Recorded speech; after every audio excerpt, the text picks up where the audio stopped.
I wanted to make sure that I said hello. You are in the right class. Welcome to our gifted certification course. This is the first course of 4 that we will be doing this school year. I have our course outline.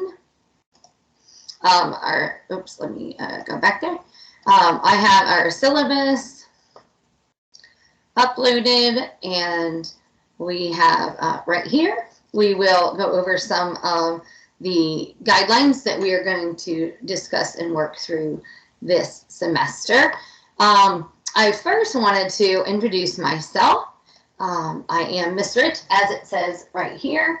And I wanted to take a quick second to write down a few things in the chat about what you think Miss Rich is all about, right? What do you think? Make some assumptions, maybe just question what you think of.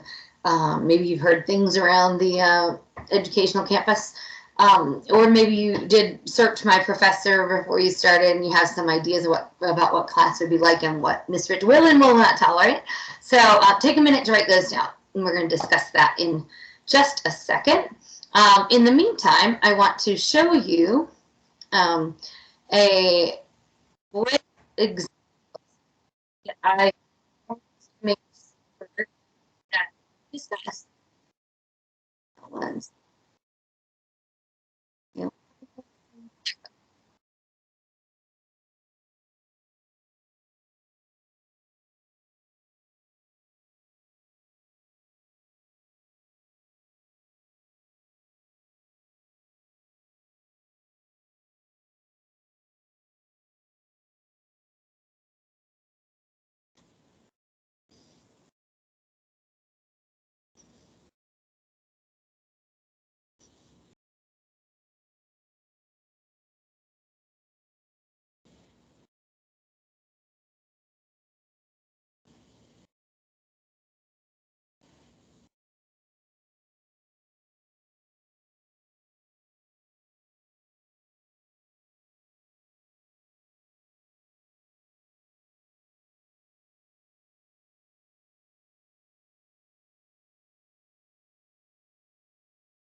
Okay, so that snippet, I would love for you to enjoy the whole video of that, but it is a bit long and we don't have time for that today, but I am putting it in the link right here so you can enjoy it in its entirety.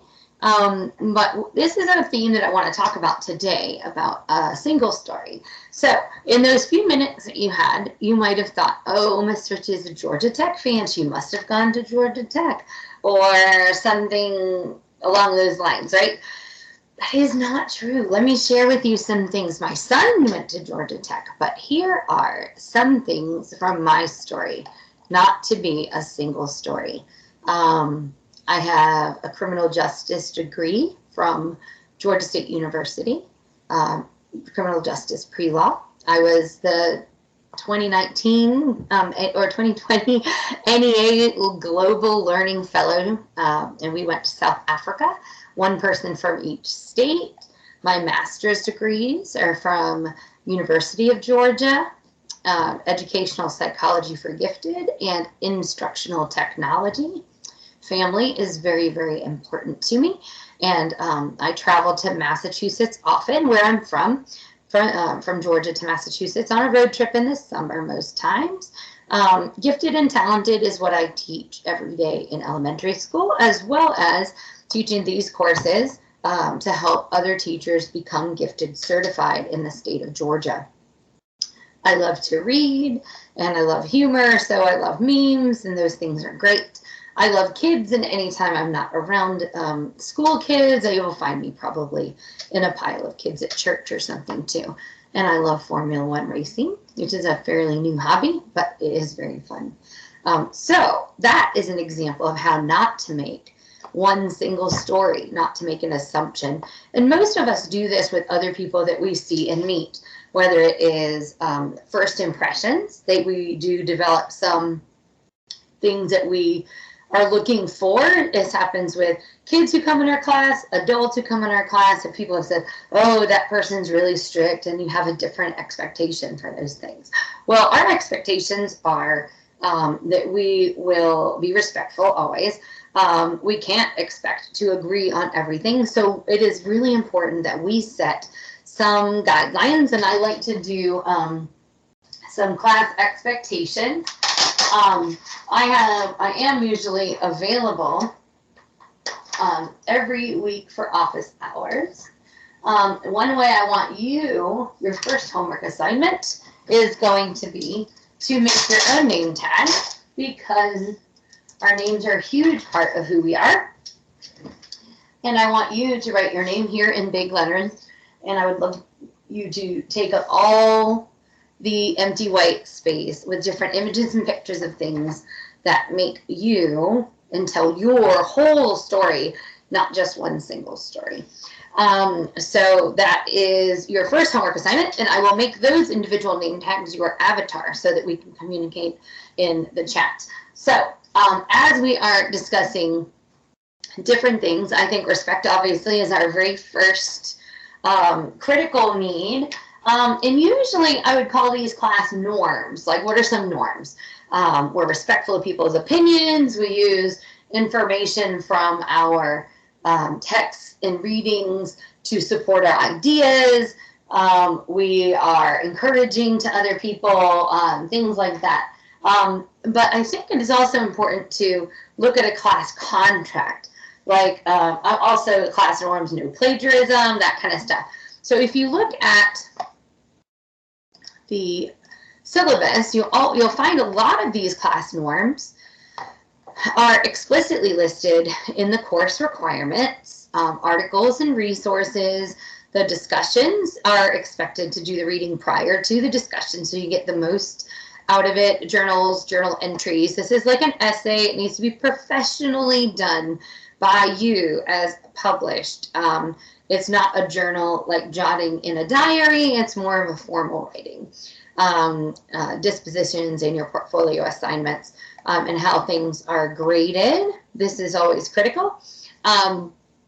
If you have questions, I am available. I answer all emails within 24 hours. And text messages, there's messaging in the app in which you submit your questions. That's fine as well. I offer additional tutorials outside of the regular office hours on Thursdays from 3 to 5 in case you have any clarification that is needed. If you need additional accommodations, let me know. But it is critical for us to do ethical practice. The Code of Ethics of Educators is very important. And we can talk more about the case study later. But I do want to make sure, as we wrap up our summary, class norms is I will allow everyone to be heard. I usually call on people randomly so that everybody has a chance to be heard. If you, and it's not always the people who raise their hand that have to speak the most. Sometimes those are the people who need the most validation. So oftentimes I'll ask everybody to respond in the chat, and I'll wait till everybody has replied so that we can make sure everybody is on board. Thumbs up, thumbs down. Those are some great ways that we can do a spot check in the chat and make sure everybody is still following along. But I am excited about teaching this course with you guys and helping you on your journey to becoming gifted educators, because it truly gives back more than the work that it takes. So I hope you have a great day. Look forward to next week's class. Thank you.